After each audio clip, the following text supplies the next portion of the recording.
बिस्मिल्लाहिर्रहमानिर्रहीम अस्सलाम वालेकुम। Gonadotropin releasing hormone physiology and pharmacology. Gonadotropin releasing hormone ये है क्या, फंक्शन इसका क्या है, कहाँ से रिलीज़ होता है, हम लोग ये देखेंगे। हमारे पास क्या है, हाइपोथैलेमस।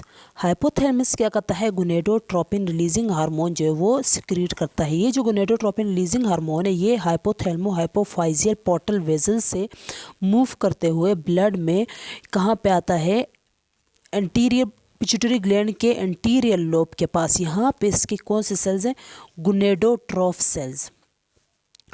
गोनेडोट्रोफ सेल्स के ऊपर ये गोनेडोट्रोपिन रिलीजिंग हार्मोन आके एक्ट करता है और यहाँ से इन सेल से क्या रिलीज़ करवाता है, FSH और LH की फॉर्मेशन करता है। तो ये सेल्स क्या करेंगे, FSH और LH को रिलीज़ करवाएंगे। अब इस FSH और LH का फॉलिकल स्टिमुलेटिंग हार्मोन और ल्यूटिनाइजिंग हार्मोन का क्या रोल है, फीमेल्स में इसका अलग रोल है, मेल्स में इसका अलग रोल है।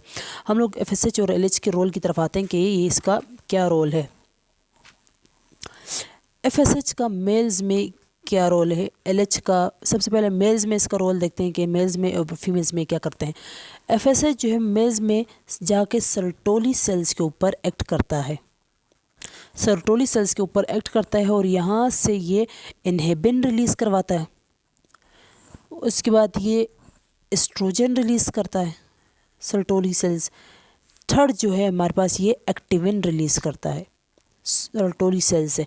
इनहिबिन फीडबैक मैकेनिज्म के थ्रू क्या करता है, यहाँ से जाता है और गोनेडोट्रोफ सेल से FSH को भी इनहिबिट करवाता है और हाइपोथैलेमस से जाके वहाँ से हाइपोथैलेमस से गोनेडोट्रोपिन रिलीजिंग हार्मोन को भी इनहिबिट करवाता है। इनहिबिन का ये रोल है।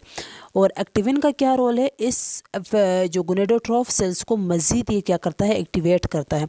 और एस्ट्रोजन का क्या रोल है, एस्ट्रोजन जो है वो मेल्स में स्पर्मेटोजेनेसिस जी जो है इसमें इसका रोल है, स्पर्म्स की फॉर्मेशन करता है, ये इसका मेल्स में रोल है।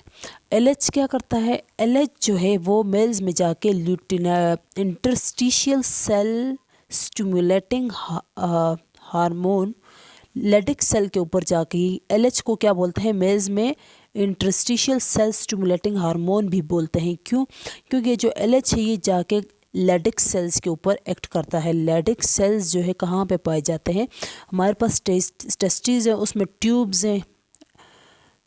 ये हमारे पास टेस्टिस में जो क्या है, ट्यूब्यूल्स हैं।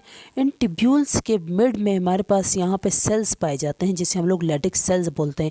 इन सेल्स के ऊपर LH एक्ट करता है और यहाँ से क्या रिलीज़ करवाता है, टेस्टोस्टेरोन। लेडिक सेल्स से क्या रिलीज़ करवाता है, इन लेडिक सेल से क्या रिलीज़ करवाता है, टेस्टोस्टेरोन।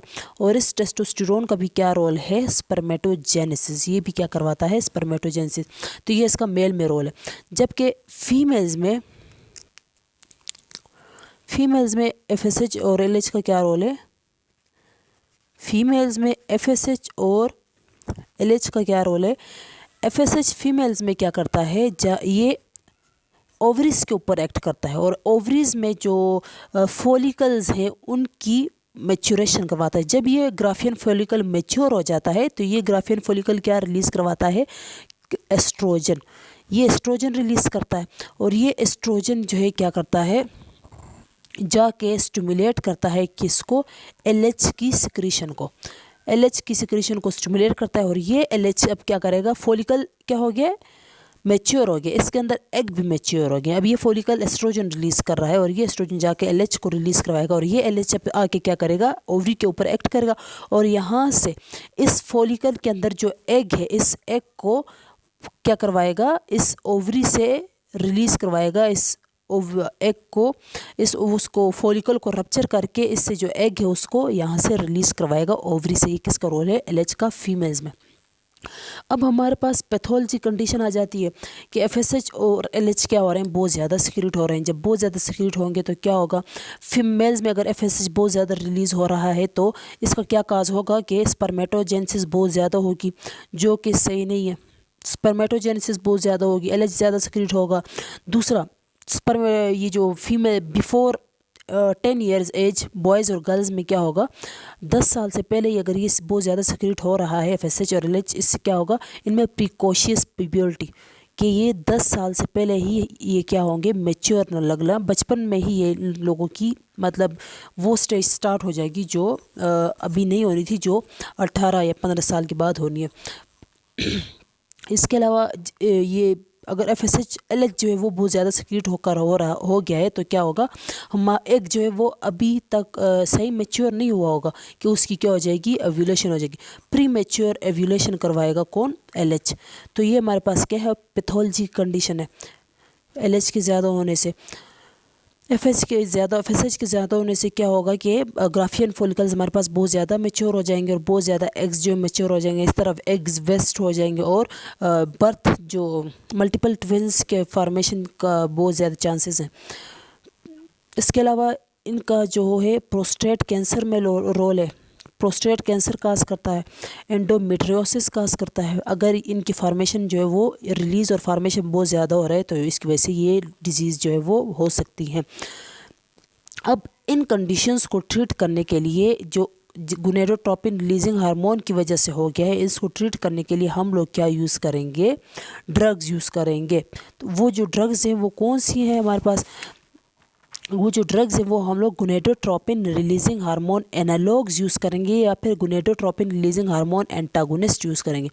ये जो एनालॉग्स हैं मतलब कि ये सेम, ये जो ड्रग्स है इनकी शेप भी बिल्कुल गोनेडोट्रोपिन रिलीजिंग हार्मोन की तरह ही है। तो फिर ये अपना एक्शन जो है वो कैसे शो करती हैं, ये ड्रग्स क्या करती हैं, जो गोनेडोट्रोफ सेल्स हैं एंटीरियर पिट्यूटरी लोब में, उन सेल्स के ऊपर रिसेप्टर्स होते हैं ना, तो ये ड्रग्स जाके इन रिसेप्टर्स के ऊपर एक्ट करती हैं।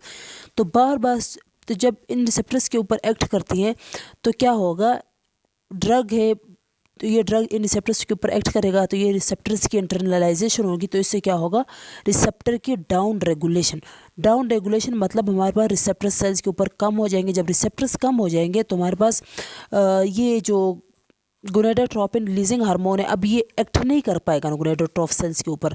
जब ये जो एनालॉग्स हैं ये भी एक्ट नहीं कर पाएंगे, गोनेडोट्रोपिन रिलीजिंग हार्मोन भी एक्ट नहीं कर पाएगा, क्योंकि क्या हो गया, डाउन रेगुलेशन। ये क्या है, एनालॉग्स इसी की तरह काम कर रहे हैं, लेकिन अब क्या कर दिया, डाउन रेगुलेशन के थ्रू इसने क्या कर दिया, डाउन रेगुलेशन करके इन ड्रग्स ने स्टार्ट में इसने एक्ट किया, काम किया, लेकिन बाद में क्या हुई, रिसेप्टर्स की डाउन रेगुलेशन की वजह से अब ये ड्रग्स इनके ऊपर गोनेडोट्रोपिन रिलीजिंग हार्मोन के एनालॉग्स और ये खुद भी जाके अब रिसेप्टर्स के ऊपर एक्ट नहीं कर पाएगा, क्योंकि रिसेप्टर्स ही नहीं है।